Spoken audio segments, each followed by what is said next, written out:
What's good, everybody? I appreciate you checking in. All right, let's talk Geno Smith. Obviously, the news dropped yesterday that we acquired Geno Smith for the second, third round draft pick that we had, the one that we acquired when trading the Devonta Adams to the New York Jets. And so I want to break this thing down. But here's the thing, right? We can only take this for what it is on the surface as it stands right now. We still have free agency to go to deal with. We still have the draft to deal with. There's so much that still needs to go down to truly understand and digest what this trade means. And what I mean by that is we don't even know what his contract's going to look like.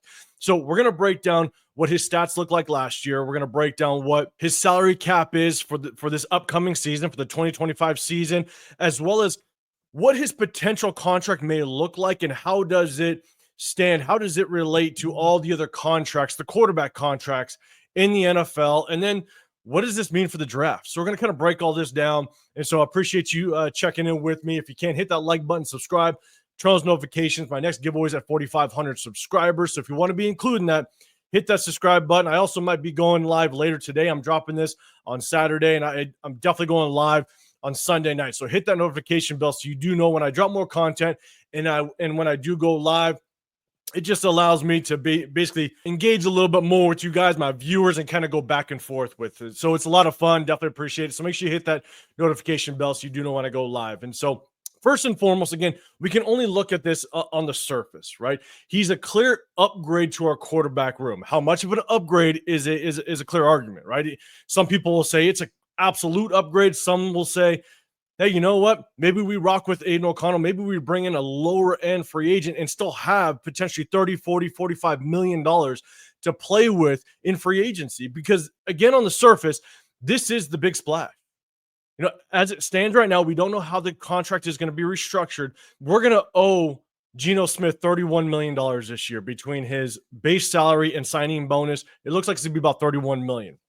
So this is that big Christian Wilkins move of last year. But you pair Geno Smith with Chip Kelly, I do think this now allows us to be absolutely competitive in every single game that we go into. So again, I'll reiterate how much of an upgrade it is with our current quarterback room remains to be seen, and that can be argued day in and day out. But there's so much that needs to still play out in order to know how good of a trade this is. And so let me know in the comment section down below, what do you think of this Geno Smith trade? Do you like it? Do you not? Scale it 1 to 10. 1, the worst trade you've ever seen. 10, best trade you can absolutely imagine based on what's out there in free agency and based on what our quarterback room looks like. Let me know in the comment section down below. Now we're going to jump into Geno Smith's 2024 stats, and I'm going to kind of give you he definitely had a down year. Don't get me wrong, but I think there's clear reasons as to why he struggled. And so we're going to kind of jump into it. So as you see up here, the 2024 stats, 21 touchdowns, 15 interceptions, a 53.8 quarterback rating. Now, that is not good stats. Yeah, 4,300 yards, that's pretty good, right? But 21 touchdowns and 15 interceptions, not good. Not good. That is not even mid-range quarterback type of stats. Now, in my opinion, I think there's reasons behind that. I'll get into it in just a second, but let's kind of scroll down a little bit. If you can see it on the screen, he only had 4 games where he threw for multiple touchdowns and only 4 games where he had a quarterback rating better than 100. And so that's where it makes it really difficult, right? He obviously had a very down year, and a lot of people will judge him based on the 2024 season, and rightfully so, right? The NFL it's a league that's based off of what have you done for me lately. That's what the NFL is. And so a lot of people are going to base him off of that. But one thing you do have to take into consideration is that he had a horrible offensive line, which I truly believe a lot of the success of a quarterback is based off of the offensive line and how successful your run game is. At the same time, he had a brand new offensive coordinator, which I believe, correct me if I'm wrong, he was fired at the end of the season. And so he was dealing with a bad offensive line, a mediocre run game, and he was dealing with a bad offensive coordinator. Now, mind you, they still went 10-7 last year. They still were able to find ways to win football games. All right. And so that is not easy to do. So they did go 10-7 with Geno Smith under the center. And so, again, the stats don't look great. But again, with Pete Carroll's able to get the best out of him, and that's what Pete Carroll does as a coach. And we'll see what he can do with him, matching him up with Chip Kelly. But because of the bad O-line play, because the offensive coordinator really wasn't up to par, I think that's why these numbers don't look great, and rightfully so. And so that's the stats for the 2024 season for Geno Smith. Now let's jump over to kind of what his cap hit looks like this year. And I apologize, I'm kind of covering up some of his numbers. But if you look at it, right, Geno Smith is due $31 million this year. Again, that's the big splash for free agency. So it remains to be seen.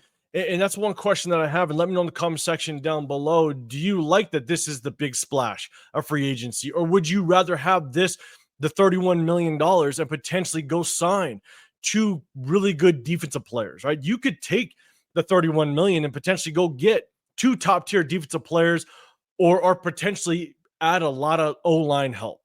You know, that's kind of the trade-off when you look at these numbers.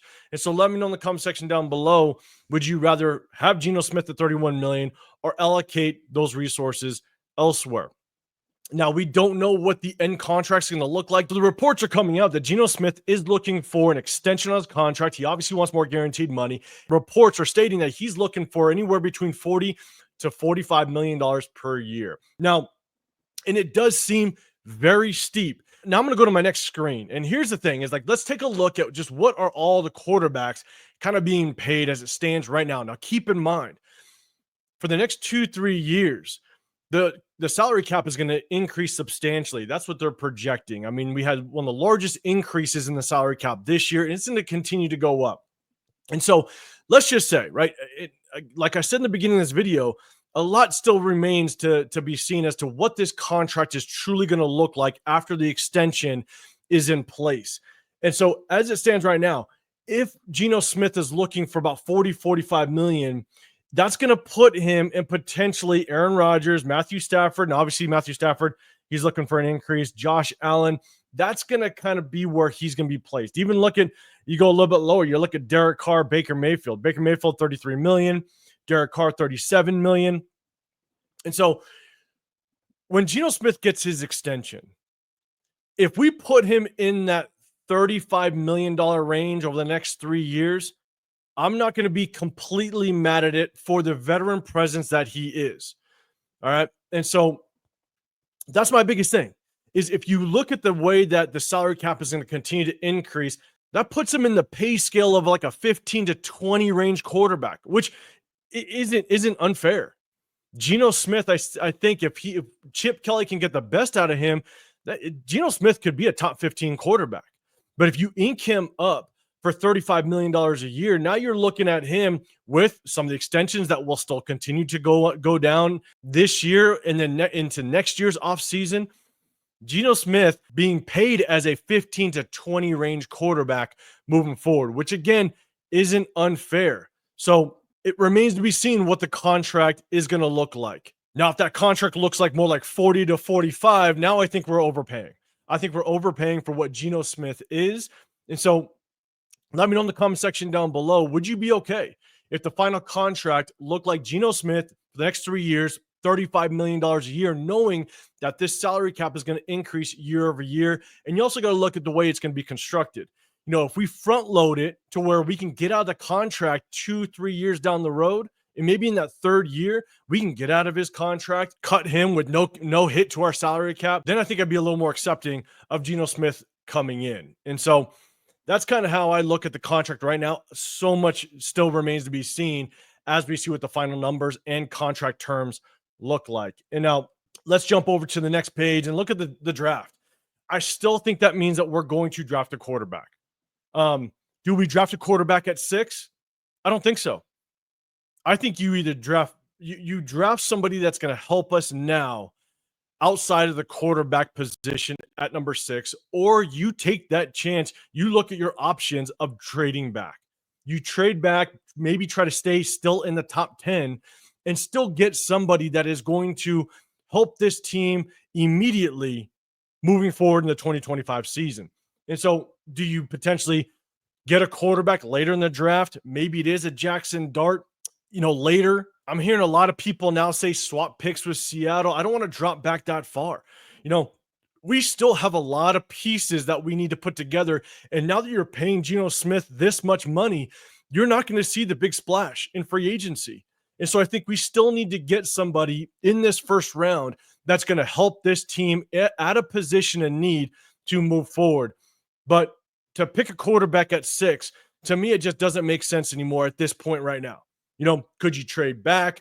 Could you jump back up into the first round and get a quarterback, maybe a Jackson Dart? I think that would make sense. But picking a quarterback at number 6, in my opinion, just doesn't make sense at this point anymore. I think you're investing in Geno Smith to allow us to be competitive now, right away. But the only way that we're going to be competitive is if we build around him. Like Petecarroll said in his press conference, you got to start building around the quarterback. And so let me know in the comment section down below, do you want us to still take a quarterback at 6? If so, who are you high on? Are you high on Shedeur Sanders? Let me know. Or do you think we should take best player available at 6 or potentially trade back? Let me know in the comment section down below. You know, again, there's so much that remains to be seen. I'm going to kind of go back to the big screen. Here's my final thoughts as it stands right now for Geno Smith. He's a clear upgrade to this quarterback room. He has the veteran presence, and he's going to give us that opportunity to be competitive in every football game that we enter. Now, again, this is the big splash. I don't foresee us bringing in another big free agency name. You know, a lot of people are throwing DK Metcalf out there because we brought in Geno Smith. It's not going to happen. We're not going to pay that $30 million that he's possibly seeking now that we brought in Geno Smith. It's just not going to happen. Now, I got to see what the final contract looks like, and I have to see what the next moves are. Free agency starts next week. We got to see how the draft plays out because we have to continue to build around the quarterback position, and I got to see how we do it. You know, I might have my ideas as to how we do that, but again, we have to see the moves that we make in free agency in order to build around Geno Smith. Now, the last thing that I will say is that I do think that this is a move that helps change the culture.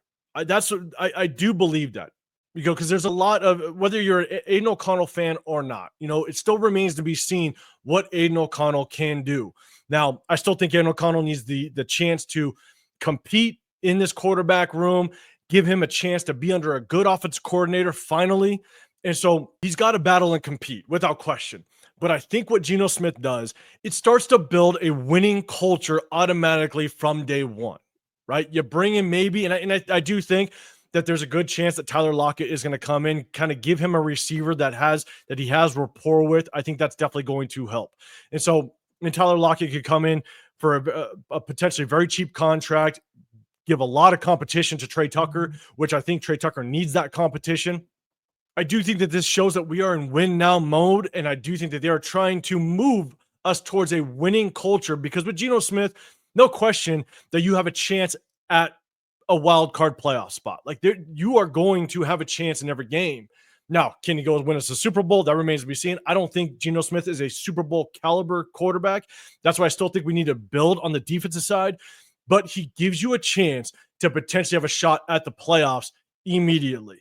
And so I think that's why this move is a move that shows we're trying to win now and potentially change this culture into that winning mindset. So again, let me know in the comment section down below how you feel. Rate it 1 to 10, 1 the worst signing you could imagine when it comes to the quarterback, or a 10. The Raiders absolutely nailed it. So let me know in the comment section down below. So again, I appreciate you sticking with me. Hit the like button, subscribe, turn those notifications. My next giveaway is at 4,500 subscribers. So if you want to be included, hit that subscribe button, but also hit that notification bell. I am going to be going live either later today. I guarantee I'm going live on Sunday evening, and we're going to chop up more about this. So I appreciate you. Have a great rest of your day, great rest of your weekend. I'll see you on the next one. I'm out.